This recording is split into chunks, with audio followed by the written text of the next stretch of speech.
الحمد لله حمدا كثيرا طيبا مباركا فيه، وأصلي وأسلم على نبيه وحبيبه محمد بن عبد الله وعلى آله وأصحابه وأزواجه الطاهرات أمهات المؤمنين وعلى التابعين لهم بإحسان إلى يوم الدين. أما بعد، أوصيكم ونفسي بتقوى الله تعالى. waxaynu ka soo hadalnay walaalayaal khudbadihii hore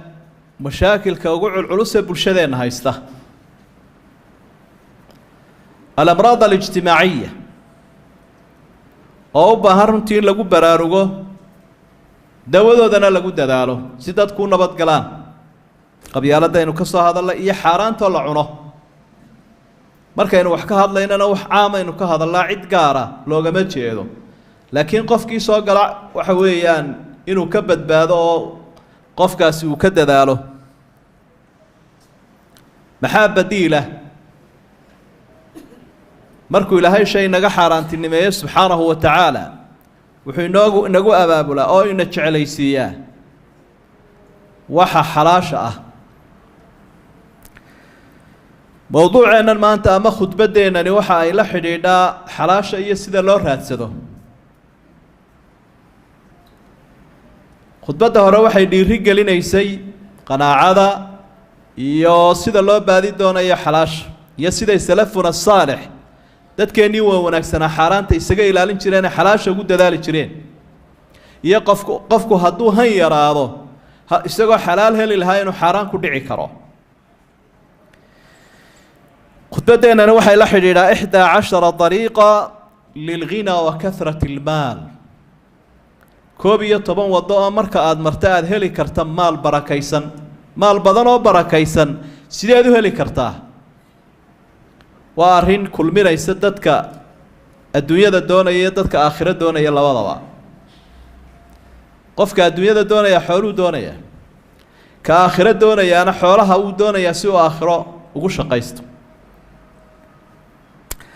waxaynu baraarujinaynaa asbaabu risqi nawcaani. sababaha arsaaqada lagu raadsadaa waa laba nooc: asbaabun daahira wa asbaabun baatina. sababo muuqda iyo sababo qarsoon. sababaha muuqda cid waliba way taqaanaa, oo waxa weeyaan inuu qofkii baac mushtari galo, inuu beero samaysto, inuu xirfadu wax ku soo saaro barto. sababaha qarsoon dadku ma wada yaqaano, qofku ilaahay waafajiyuunbaa garanaya ee diintiisa ku camal falaya, ku dhaqmaya. waxaa kale ay ku kala duwan yihiin. sababaha qarsoon aynu sheegi doonno waa madmuuna. ilaahay baa damaanad qaado oo inoo ballan qaaday arsaaqada lagu raadsado waddooyinka in la helayo. taa kale laakiin khasaaray u taallaa. asbaabtaa marka aynu sheegayno lagu heli karo maal badan oo barakaysan, maal badan un odhan mayno, laakiin sida nusuusta baraka ka muuqanaysa maal badan oo barakaysan inuu qofku raadsado. waxaa kow ka ah kahratu listikfaar, inuu qofku istikfaarta badiyo. waa laga yaabaa dadka qaarkood oon dee diin rumaysnayn, haddii la idhaha istikfaar baa adduun lagu raadsadaa, inuu afka dhinaca u marooriyo. laakiin dee innagu diinteenna iyo daliilkeena aynu ku qanacsanay. nebiyullaahi nuux buu ilaahay ka warramayaa ummaddiisii waaninaya siday u raadsan lahaayeen wax barako lahoo badan oo khayr leh. faqultu istakfiruu rabbakum innahu kaana ghafaara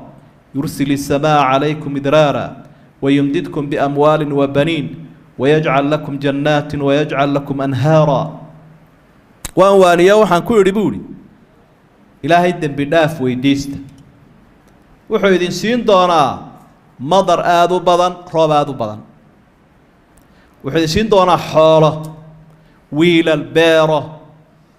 biyaha iyo beeraha iyo xoolaha kala noocnooca iyo dad iyo dunyaba uu isugu kiin dari. aayadda markaad arkayso waxaa ka muuqanaya jamac baa ilaahay u sheegaya subxaana wa tacaala. wayumdidkum biamwaal, laa maal.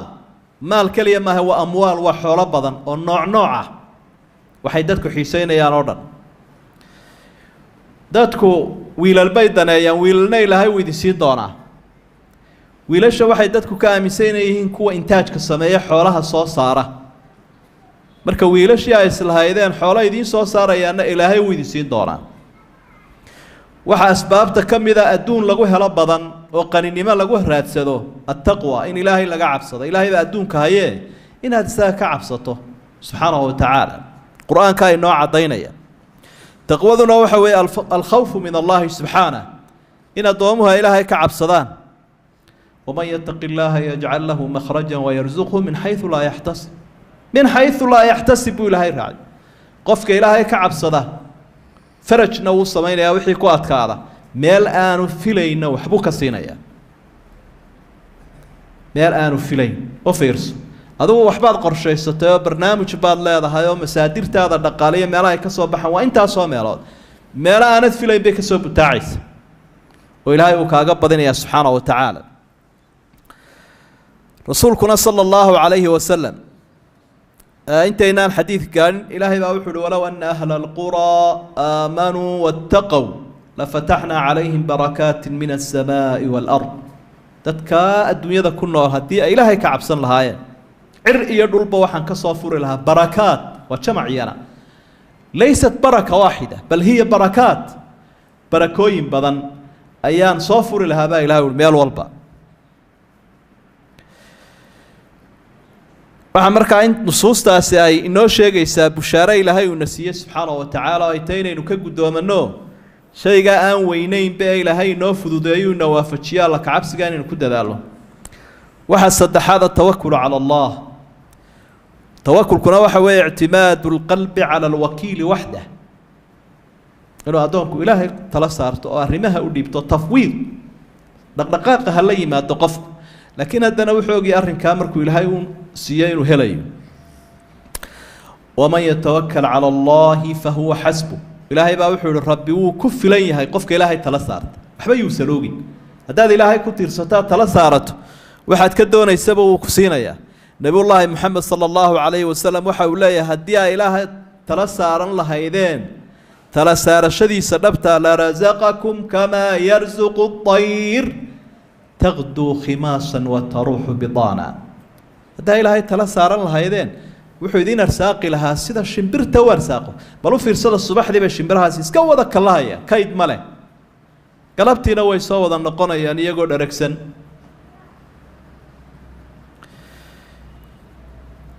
waa arrinuu inagu qancinaya nebigu calayhi salaatu wasalaam arsaaqadda in badan oo addoommaha ka midii waxay ka shakisan yihiin talow maad heli ilaahay wuxuu ugu dhaartay inay helayaan وفي السماء رزقكم وما توعدون فورب السماء والأرض إنه لحق مثل ما أنكم تنطقون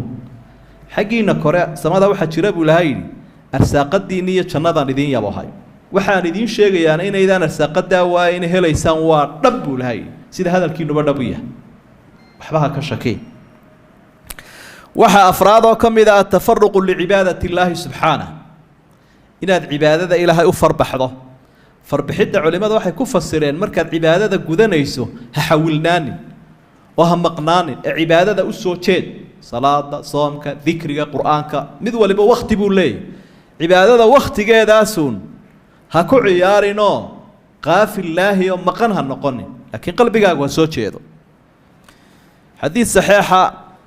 waxa uu nabigu ku yiri sallallahu alayhi wasallam wa xadiis al-qudsi يقول الله تعالى يا ابن آدم تفرق لعبادتي إن بني آدم عبادة إذا أسوتي سوف فربح مركز عابديس أملأ قلبك غنى وأسد فقرك قلبك أنا قنيني من كبو حنيا فقرك أنا وأن أودي دونا روانك قاركود واحد المامة وأملأ يديك رزقا كعمها أنا أرساقد بان كبو حن دونا وأن كوب بدين وي هداد تادي دنا قلبك مشغول بان كبو حين دونا فقرigaaga hor joogsan maayo uu kugu soo butaacay waxa shanaad oo kamida almutaabacatu bayna alhajj walumra in hajka iyo umrada qofku uu badsado dhaqaale haduu haysto kari karayo rasuulkuna sallallahu alayhi wasallam xadiidkii saxiixa asaas uu noogu sheegay haythu qaal taabi'u bayna alhajj walumra فإنهما ينفيان الفقر والذنوب كما ينفي الكير خبث الحديد xajkii cumrada isku xidhiidhiya qofkii kari karaya sanad walba ha wado waxay meesha ka saaraan sida buufimada dabku uga saarto qashinka xadiidka iyo lacagta iyo dahabka lagu buufinayo dembiga iyo faqriga ay qofka ka reebaan xajkii cumrada ilaahay kaga reebaya waa siduu inoo sheegay nebigu calayhi salaatu wasalaam dadka tijaabiyeyna ay arkeen arrinta lixaad waa silatu raxim waxay dadku u waasheen ee u ordayaan arsaaqadan iyo adduunyada ka carartay meel aanay filayn bay ku jirtaa qaraabada in la xidhiidhiyo xadiidkii bukhaari ku jiray ayuu nebigu saa ku xusay calayhi salaatu wasalaam man axaba an yubsata lahu fii risqih wa yunsa'a lahu fii aharih falyasil raximah qofka doonaya arsaaqada in loo badiyo loo ballaariyo cimrigana loo dheereeyo qaraabadiisa ha xidhiidhiyo qaraabo waynu naqaanaa iyo dhinacyaday ka timaado culimada waxay isweydiiyaan qofka sawtii la yidhi cimrigiisuba waa qoran yihin see loo badinayaa laba siyood baa loo badinayaa mid waa barako waxa badanna waxa ka muhiimsan waxa barakada lo ilaahay baa u barakaynaya tafsiirka labaadna wuxuu leeyahay may qadaaga go-aanka hore ilaahay qofka cimrigiisa u gaadhaabay ku jirtaaba walqadaa'u nawcaani mubramun wa mucallaq min xayu alcaqiida marka la eego qadaaga wuxuu ilaahay hore usii xukumay midina waa mubram wuu go-an yahay marka ilaahay agtiisa yaalla midina waa mucallaq oo biyadi lmalak malaga ayuu ku hakisan yahayoo waxaa la leeyahay qofkaasi hadduu sidaa yeelo sidaasaa loo yeelaya hadduu saa yeeli waayana sida hore wey cimrigiisu waa 60 haddii uu qaraabada xidhiidhiyo samafalkaa la yimaado hadduu yeeli waayana waa 30 dee isagaa isu haya inuu kala jiidiyo inuu isku soo ururiyo ilaahay baa wuxuu uhi yamxu llaahu maa yashaau wayuhbit wacindahu umu lkitaab ilaahay wuxuu doonana wuu sugaa wuxuu doonana wuu tiraa kitaabkuna agtiisuu yaallaa waxaa ka mid ah alinfaaq fii wujuuhi lkhayr meelaha khayrka oo wax ku bixiyo waa arrinta toddobaada isagana qofku qani uu ku noqon karo maal barakalena uu ku heli karo ilaahay baa wuxu uhi wamaa anfaqtu min shayin fahuwa yukhlifu waxalla waxaa bixisaan anaa bedel keenaya weliba bedelkuna uu ka badan yihi xadiidkii muslim ee abi hureyra warinaya nebigu waxau ihi ilaahay ba xadiid alqudsi waxa uu ku uhi ya bna aadam unfiq calayk ina bani aadamo bixi anna waan ku siin macnaheedu waxa weye hadduu iska haysto ilaahayna wuu ka haysan horumar dhaqaale samayn kari maayo xadiidkii bukhaari waxa uu tilmaamayay 2 malag inay maalin walba imanayaan oo midna ducu la taagay midna habaar ka ducada la taagani wuxuu leeyahay allaahumma acdi munfiqan khalafa ilaahay ka wax bixiyo bedel si waad bixisay haba yaraato uu badinaya waa masarkii dhaqaaleed helaysa oo doonaysa xadiidkii saxiixa muslim ku sugnaana waan garanaynaa nin uu maqlay daruur leh isqi xadiiqata fulaan daruur baa laga dhaxadlaya waxa le beerta hebel waraabi beeraha kale ma aha way iska baayaan kuwa kale laakiin tanaa bixi doonto daruurtii meel baa lagu afrogay beer halkeera haddii uu eegayna waxaa arkay nin dhex taagan oo u waraysta wuxuu ihi maxaad samaysaa dee beertaa waxa ka soo baxa meelna dib baan ugu celiyaa meelna waan sadaqaystaa meelna masruuf baan ka dhigtaa marka beertii sidaa lagu soo ururiyey badarkii iyo wixii ay ku horu mari lahayd waxaasoo dhan waxay tilmaamayaan wuxuu ilaahay addoonka wax ka siiyey uu siiyey markuu wax ka bixiyo ilaahay inuu badinayo maal baraka leh اللهم أسقنا الغيث والرحمة ولا تجعلنا من القانطين اللهم أسقنا الغيث والرحمة ولا تجعلنا من القانطين اللهم إنك كنت غفارا فأرسل السماء علينا مدرارا اللهم فأرسل السماء علينا مدرارا وآخر دعوانا أن الحمد لله رب العالمين وصلى الله على نبينا محمد وآله وصحبه وسلم وأقم الصلاة